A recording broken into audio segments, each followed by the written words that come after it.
Hello there, I'm Scotty. You're not welcome to day two, based on TV month, and we're looking at the 1994 adaptation of Richie Rich. That's right. I grew up watching the reruns of the cartoon on Cartoon Network. Yes, although I think that was after this. I never started in '93, but I don't think I watched the cartoon until after, so I didn't know what Richie Rich was. Of course, when they put it on Boomerang. So yeah, now this stars Macaulay Culkin towards the end of his career. I think it was this and Getting Even with Dad, and I think he was done. And I still haven't. Well, as of this moment, I still haven't gone done Getting Even with Dad, but I'm hoping for that to be my last one. I do. I think I don't remember what. Well, that was one I was gonna do, but maybe I should do that instead of the other one I have set up. Anyway, for To Be Tuesday, as I haven't finished those yet. So yes, we got a cast here. Macaulay Culkin in the role of Richie Rich. His father is played by the late great Edward Herrmann of The Lost Boys and Gilmore Girls. Christine Ebersol, who I know from Black Sheep. Still have to review that. I haven't got that yet. With Chris Farley and David Spade. You have the great. The hell's his name? Jonathan Hyde, who's in The Mummy. He was Robin Williams' dad in Jumanji. And it turns out he's Australian, but he plays the British Cadbury here, the butler. We have the great Michael McShane as Professor Keenbean. We have John Larroquette as the obvious villain, whose henchman is Colonel Oates from the Bill and Ted Bogus Journey. Yeah. And we have the kid from Tale of the Door Unlocked from Are You Afraid of the Dark as one of the friends here. So we learn the story of Richie Rich and how he was born. Okay. I don't know. I will say that the younger version of Richie Rich, not the baby, but the one afterwards, is played by Rory Culkin, Mac's younger brother. And we see how he's born, he's raised, and now he loves baseball for some reason. So he loves baseball. He wants to play baseball. His parents are, of course, way too busy, so he's stuck with Cadbury for most of the time. He has a way to locate his dad no matter where he is. That comes in handy. And yeah, we spent a lot of the first part of this, the first little 20 minutes, meeting Richie and learning about everything. He's got Professor Keenbean, who makes all these gadgets for some reason. I don't know. He goes to school, a rich person's school, where we get a cameo, the only cameo from Reggie, who is like the villain of the cartoon and in the comics was also like a villain. He's only in this part. It has no basis in this. He's not even like Van Doe, the village. He's not even his son. He's just there for one scene. He has a bigger role in the sequel, although Macaulay Culkin did not return for that. You have the kid from Seventh Heaven, played Simon. He's Richie Rich in that one. They recast everyone in that one, actually. Yeah. I love Jonathan Hyde as Cadbury. I think he's better than the guy they got for the second one. I think he seems to care more, whereas the actor from before is kind of like, or actor in the next one is kind of a dick.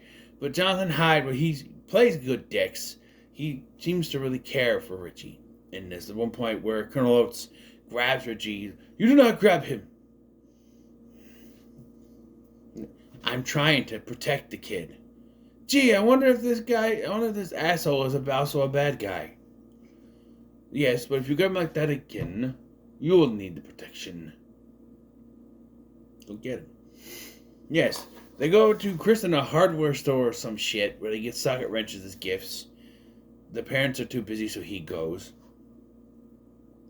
And that's where he sees kids playing baseball because he loves baseball for some reason. I wants to play baseball with these kids. We see conversation with the parents. I'm going to bring this conversation up. You normally wouldn't, but I have to because I'm going to point something out later. So the conversation that the parents are talking about Mount Richmore. And the dad is basically criticizing the mom for having it made. Keep that in mind later. Mount Richmore, doesn't that seem a little vain, dear? Yeah. Then we meet Mr. Villain, who Richie already knows is a bad guy because he doesn't want to sit at the same table with the guy. Or, they have that table from Batman. It's very, very long. It's like the length of my freaking whole apartment. You like sitting here? What? You like sitting here? I don't think I've ever sat in here before. Yeah, that kind of table. Richie's at the other end because he's feeding his calf's liver to the dog. Do not make your children eat liver. That is child abuse and I will not accept it. And don't try to feed them liver. Don't say, oh, it's actually steak. Because kids, we be smarter than you. Because my grandma tried that shit. My cousin, she fell for it. I did not because I got the Scotty sniffer. And I knew that shit was not steak. So I did not eat it. I ate something else. She's like, oh, it's steak. And I'm like,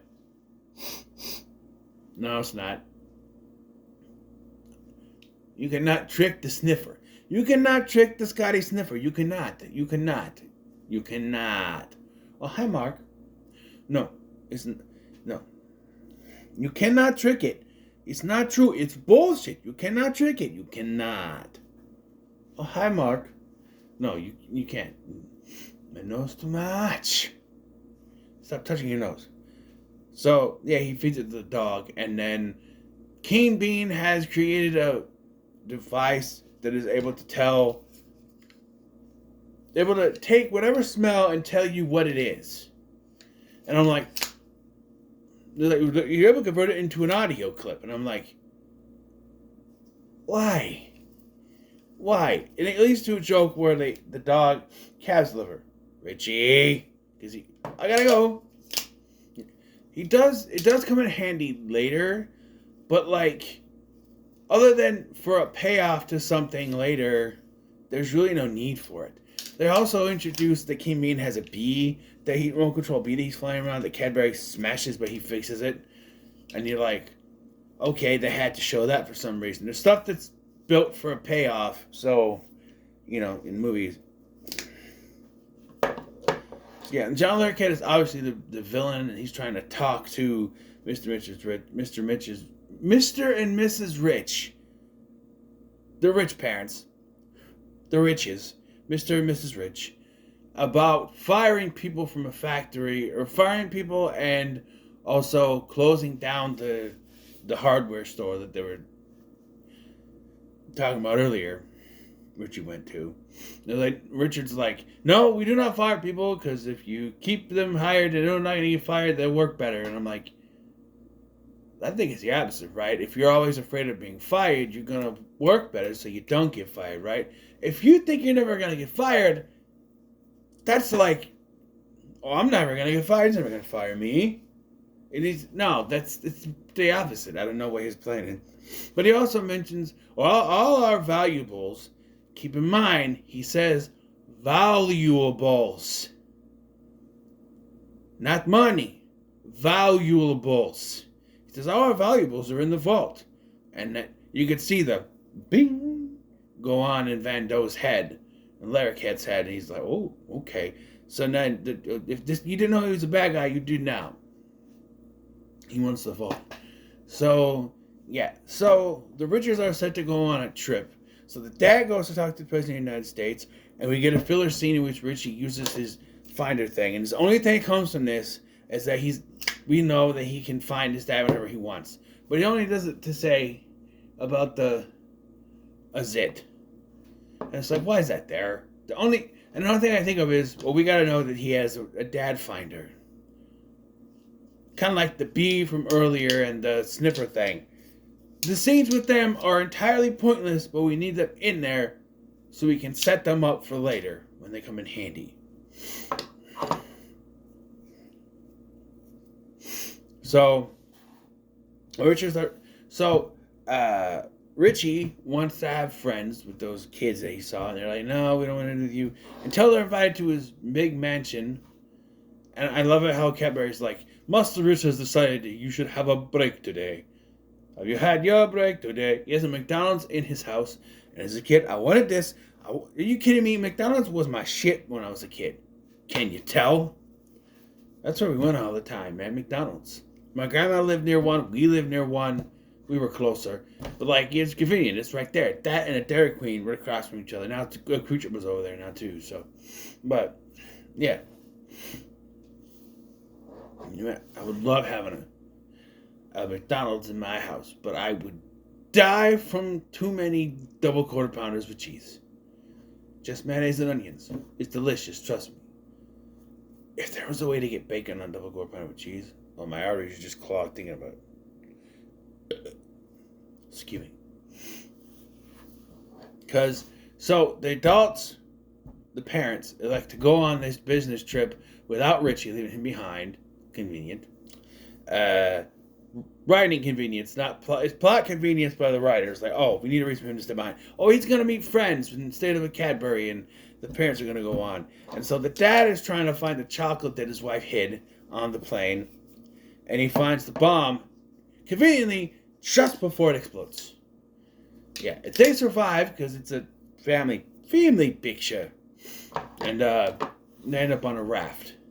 Now, Van Doe completely believes that his plan worked and they're dead. So he schemes to take over the company. But Richie, not being stupid, says, "Nope, I'm going to do it." And he goes, "Well, you're a minor. You don't have the right to do it." The Cadbury's like, "Well, I stand in for Master Richie, and I give him full right to do as he so pleases." Now, a normal kid's movie would have him spending all the money and doing goofy stuff. He'd be like if Kevin McAllister was rich like this. But I mean, have you seen the house at Home Alone? You see how much it goes for now? They gotta be rich. But they actually confirmed it with stocks. He's not part of the mafia. Anyway, that all the stuff he would do with the money, but no, they have him being very responsible, which makes sense because Macaulay Culkin was getting older, so his characters have to behave more mature. So it works. Some would say that Macaulay Culkin hasn't acted like a kid in a movie in some time, before this being. But Van Doe is not very happy about this, so he frames Cadbury for the murders of the Riches, and he goes to jail.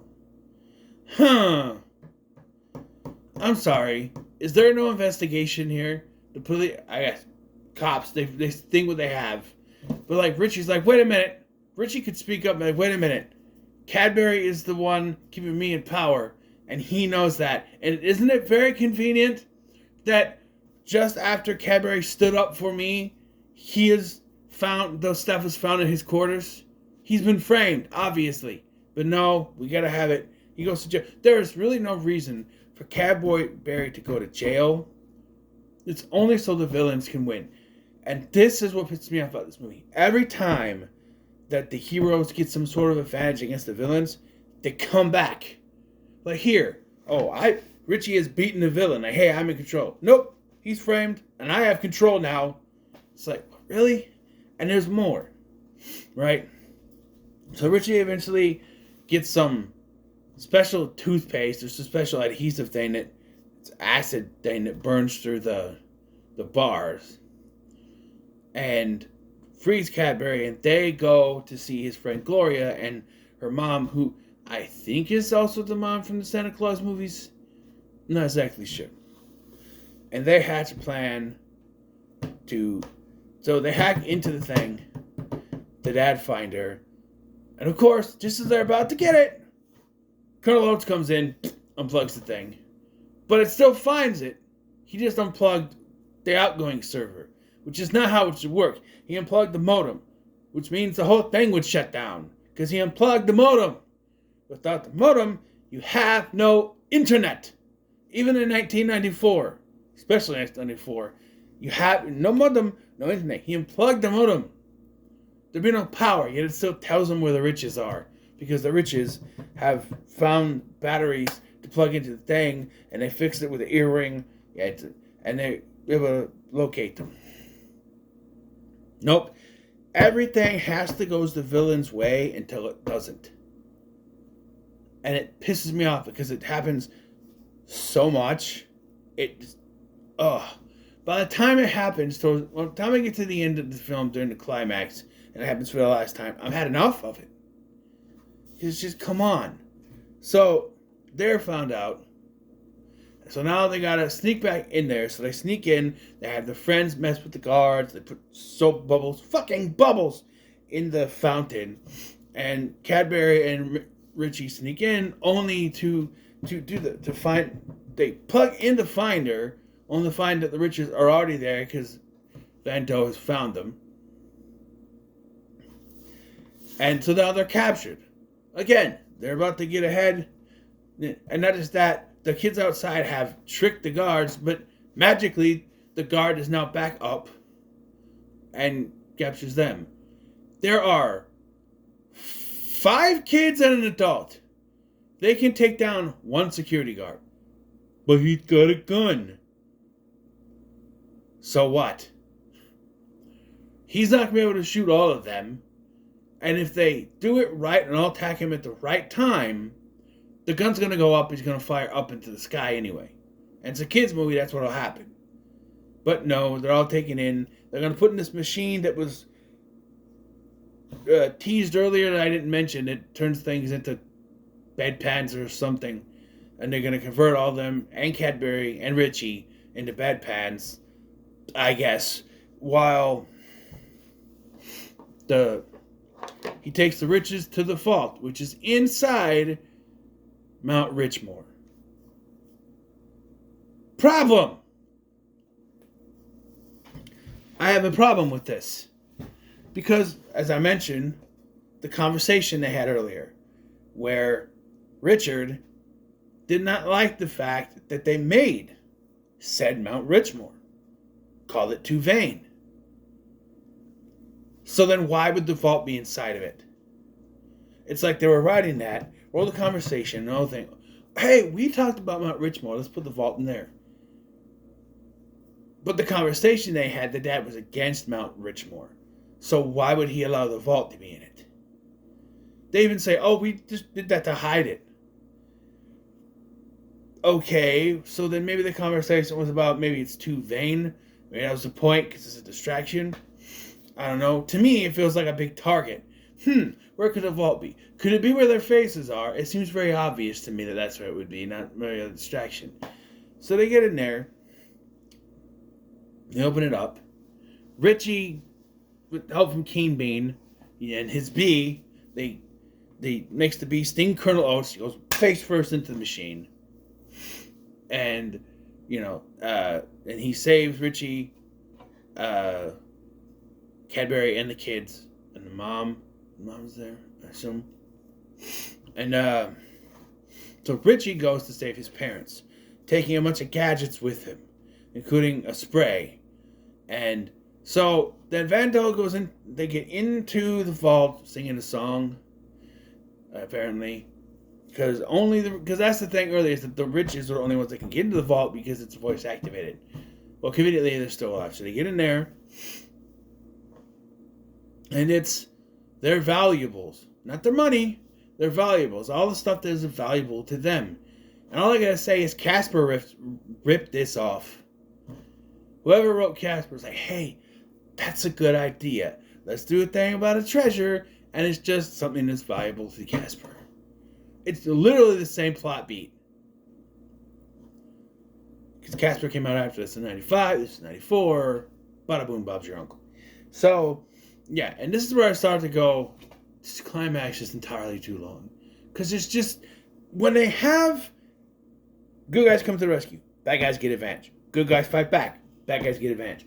Good guys fight back, bad guys get advantage. It gets too repetitive, and it feels too long. Because here, Richie shows up, Van Doe shoots him, and he's not killed because he's got special the spray is bulletproof spray.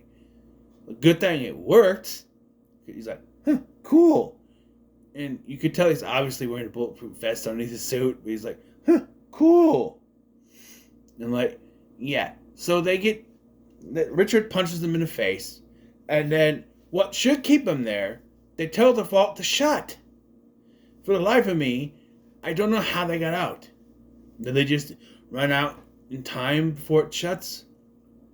For all intents and purposes, this movie should end with the vault shutting and it cut to them being arrested. They get like a high five and their friends and stuff. Cut to them being arrested and then we just end the movie.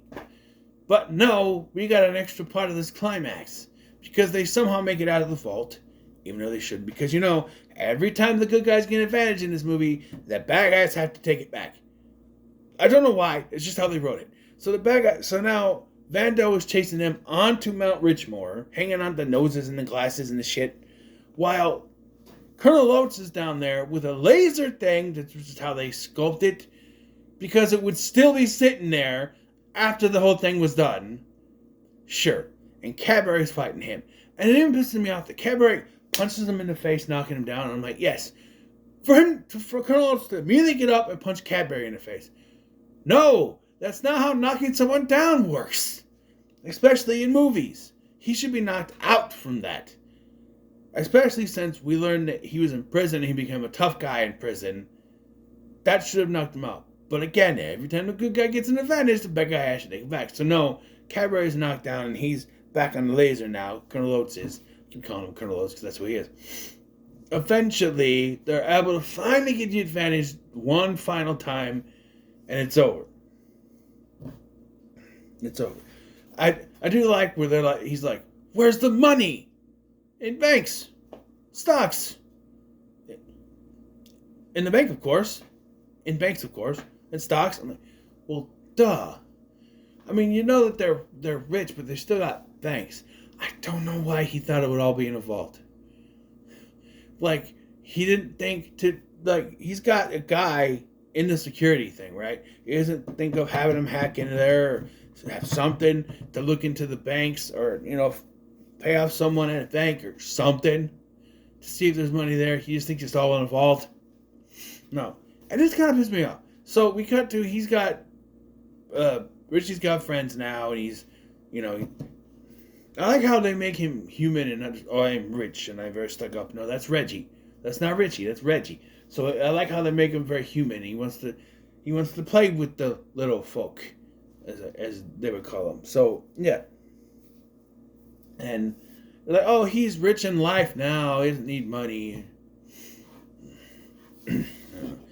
But like Vanto and Colonel Oates, as part of the community service, are their gardeners.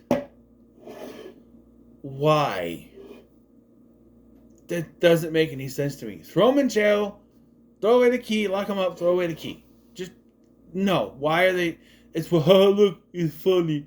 But to me, that's like, no, that's set up for a sequel, but they're not in the sequel. The sequel is completely separate from this continuity, I think.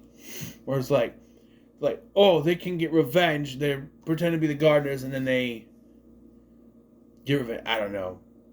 It's supposed to be funny. To me, it just makes me roll my eyes. Like, well, community service, it's a kids movie. We gotta do that. Now throw them in jail, throw away the key, lock them up.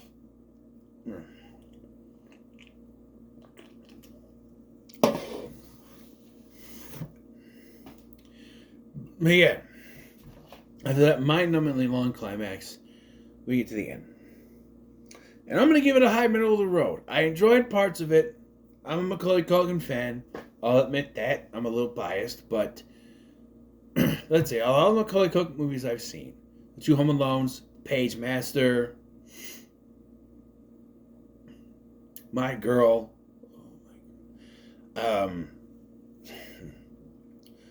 I saw Uncle Buck many moons ago. That was his first movie.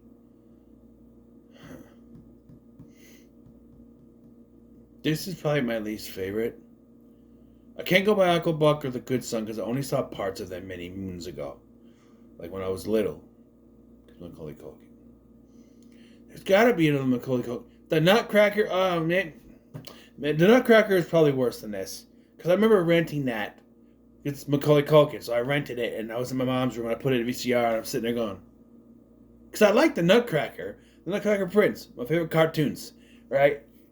Cartoon movies, and then Macaulay Culkin's in it. Yes, and it's like a, I don't know if it's on ice, but it's like a dance. I don't know how to explain it. I only watched it that once. I never watched it again. I was like, no, that's probably the worst Macaulay Culkin movie I ever seen. So this is a close second to that. Second worst. I don't know. But what are your thoughts on Richie Rich? Leave a comment below. Make sure to like, share, and subscribe. Have you seen the cartoon show? Let me know in the comments below. Thank you for watching. I'm Sky, and I'll see you in the next one.